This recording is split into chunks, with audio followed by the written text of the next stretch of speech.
नमस्कार. श्री स्वामी समर्थ. हिंदू पंचगंगानुसार यावेळी 10 जुलैला आलेली आहे गुरुपौर्णिमा. यावेळी तर या पौर्णिमेच्या दिवशी पवित्र नदीमध्ये स्नान करावं.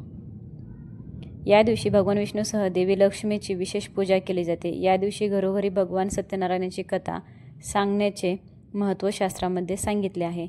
या दिवशी पवित्र नदीत स्नान केल्याने तुम्हाला सर्व प्रकारच्या पापांपासून मुक्ती मिळते आणि तुम्हाला मोठे पुण्य मिळते. गुरुपौर्णिमेचा पूजेचा शुभ मुहूर्त काय आहे? पौर्णिमा कधी साजरी केली जाणार आहे? त्याचबरोबर गुरुपौर्णिमेच्या दिवशी आपल्याला गायीला एक वस्तू खाऊ घालायची आहे, जेणेकरून आपले 7 जन्माची गरिबी, पितृदोष, ग्रहदोष, वास्तुदोष, शत्रुपीडा, शत्रुबाधा सर्व संपून जाईल. आपल्या घराची, कुटुंबाची, मुलांची सर्व प्रगती होईल. आपल्या आयुष्याचं सोनं होईल अशी ही सेवा आहे. आपण उपाय देखील म्हणू शकतो. तर हा उपाय कसा करायचा याबद्दलची संपूर्ण माहिती या व्हिडिओमध्ये मी सांगणार आहे. तर व्हिडिओ शेवटपर्यंत नक्की बघा. नवीन असाल चॅनलवरती तर चॅनलला लगेच सबस्क्राईब करा. कमेंटमध्ये श्री स्वामी समर्थ लिहायला विसरू नका.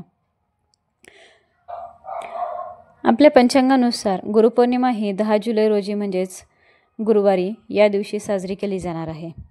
पौर्णिमा तिथी 10 जुलै रोजी पहाटे 1:36 सुरू होईल आणि 11 जुलै रोजी पहाटे 2:06 संपेल. त्यामुळे उदयतिथीनुसार 10 जुलैला पौर्णिमा साजरी केली जाणार आहे.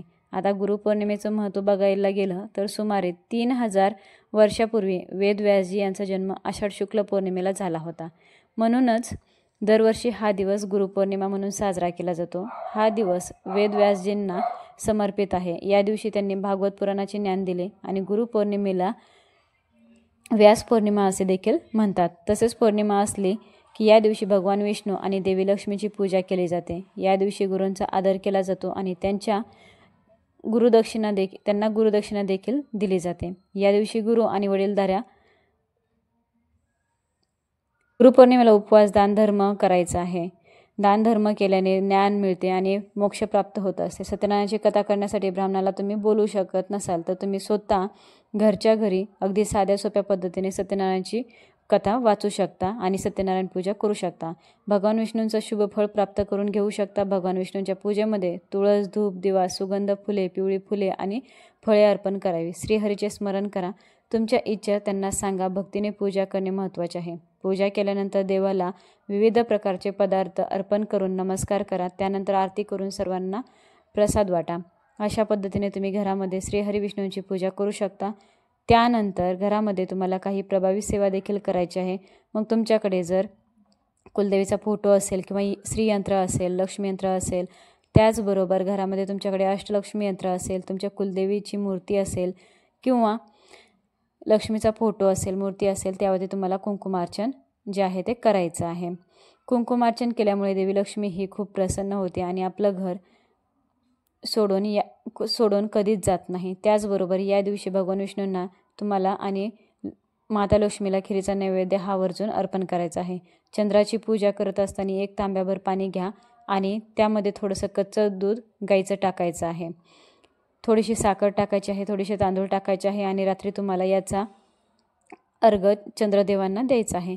यामुळे आपल्या कुंडलीतील चंद्र हा बळकट होतो आणि आपल्याला शुभ परिणाम देत असतो. त्याचबरोबर आपल्या घरामध्ये या दिवशी श्रीसूक्तमचं पठण करणं गरजेचं आहे, आवर्जून करावं. त्याचसोबत महालक्ष्मी अष्टकम असेल, कमलास्तोत्रम असेल, विष्णू सहस्त्रनाम, लक्ष्मी गायत्री मंत्र, विष्णू गायत्री मंत्र यासारख्या सर्व सेवा तुम्ही ज्या आहेत त्या आपल्या गुरुपौर्णिमेच्या दिवशी करायच्या आहेत.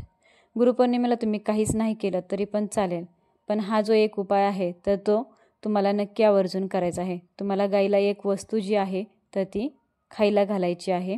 गाईला ही वस्तू खाऊ घातल्यामुळे तुमच्या 7 जन्माची गरिबी, पितृदोष, ग्रहदोष, वास्तुदोष संपेल. तुमच्या मुलांच्या जीवनामध्ये ज्या काही अडचणी आहेत त्या संपून जातील. आयुष्याचे सोन्यासारखे दिवस येतील. प्रगती होईल. सर्व संकटांचा नाश होईल. असा हा प्रभावी उपाय आपल्याला कसा करायचा आहे, कोणत्या वेळेत करायचं याबद्दलची संपूर्ण माहिती या व्हिडिओमध्ये मी तुम्हाला सांगणार आहे. या दिवशी सकाळी लवकर उठायचं आहे. स्वच्छ स्नान करून स्नान करताना पाण्यामध्ये तुम्हाला थोडीशी हळद टाकून आंघोळ देखील करायची आहे. आता बघा, आपल्या हिंदू धर्मात आपण पुरातन काळापासून गायीची पूजा करत आलेलो आहोत. गायीची पूजा केल्यामुळे आपल्याला 33 कोटी देवी देवतांचा आशीर्वाद हा प्राप्त होत असतो आणि त्याचबरोबर आपल्या घरातील सर्व वाईट वास्तू दोष जे आहेत तर ते देखील दूर होत असतात. बरोबर आपल्या घरातील सर्व नकारात्मकता बाहेर पडत असते.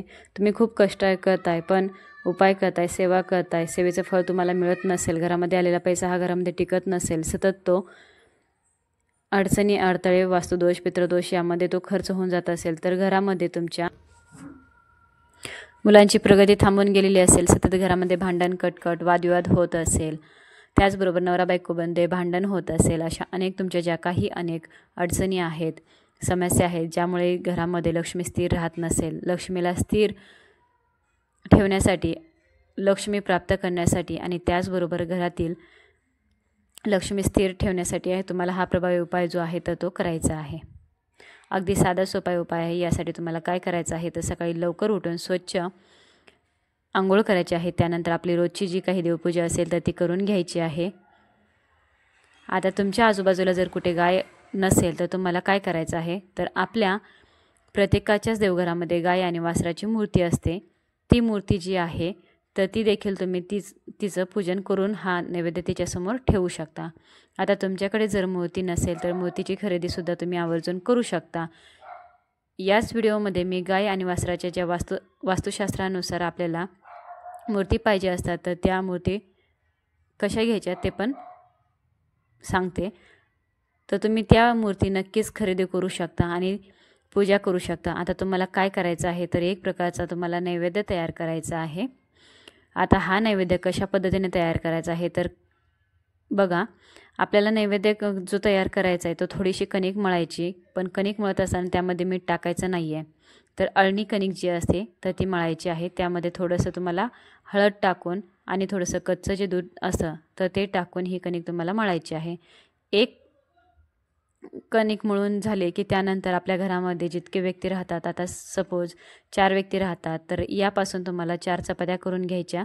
अगदी छोट्या कणिक मळून झाले की त्यानंतर आपल्या घरामध्ये जितके व्यक्ती राहतात, आता सपोज 4 व्यक्ती राहतात तर यापासून तुम्हाला 4 चपात्या करून घ्यायच्या. अगदी छोट्या छोट्या आकाराच्या, नैवेद्याच्या आकाराच्या जरी केल्या तरी पण चालेल. त्यानंतर त्या व्यवस्थितपणे भाजून घ्यायच्या आहेत, थंड करून घ्यायच्या. आणि आता पहिली चपाती ठेवायची त्यामध्ये तुम्हाला थोडंसं खोबरं किसायचं आहे.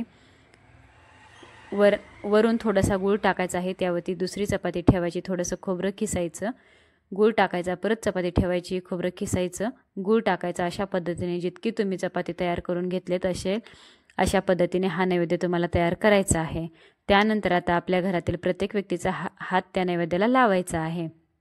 घरातील लहान मुलं असेल, वयोवृद्ध असेल तर सर्वांचा जो हात आहे त्या नैवेद्याला लागला पाहिजे. गाईजवळ जायचं, गाईच्या 4ही पायावरती सर्वात प्रथम पाणी अर्पण करायचं, गाईला हळदी कुंकू अर्पण करायचं आहे. गाईच्या पाठीला स्पर्श करून तुमची जी काही मनोकामना आहे, जी काही तुमची इच्छा आहे ती तिथे व्यक्त करायची आहे. जर कामं कुठे अडलेली असतील, ती कामं पूर्ण होत नसेल तर ती कामं पूर्ण होण्यासाठी प्रार्थना करायची आहे. आणि तुम्हाला एक मंत्र बोलायचा आहे, ओम नमो भगवते वासुदेवाय नमः. या मंत्राचा जप करत करत तुम्हाला हे जे नैवेद्य आहे तर तो गाईला खाऊ घालायचा. त्यानंतर तुम्हाला गाईला थोडंसं पाणीसुद्धा पाजायचं आहे, पिण्यासाठी द्यायचं. आता घरामध्ये जर तुम्ही गाईच्या मूर्तीसमोर हा नैवेद्य ठेवला तर पहिल्यांदा गाईच्या मूर्तीसमोर ठेवायचा आणि नंतर तुम्ही एखाद्या झाडाखाली तो ठेवून दिला तरीही चालेल, जेणेकरून पशुपक्षी तो नैवेद्य खाऊन जातील. अशा पद्धतीने आपल्याला हा जो उपाय आहे तर तो करायचा. अगदी साधा सोपा उपाय आहे. तुम्ही जर केला तर नक्कीच तुम्हाला याचा फायदा होईल, तुम्हाला नक्कीच याचा अनुभव येईल आणि जी काही तुम्ही अनुभव करता त्याचं तुम्हाला नक्कीच फळ देणार आहेत. जी काही तुमची इच्छा आहे, मनोकामना आहे ते स्वामी महाराज नक्कीच पूर्ण करणार आहेत. सर्वांना श्री स्वामी समर्थ. धन्यवाद.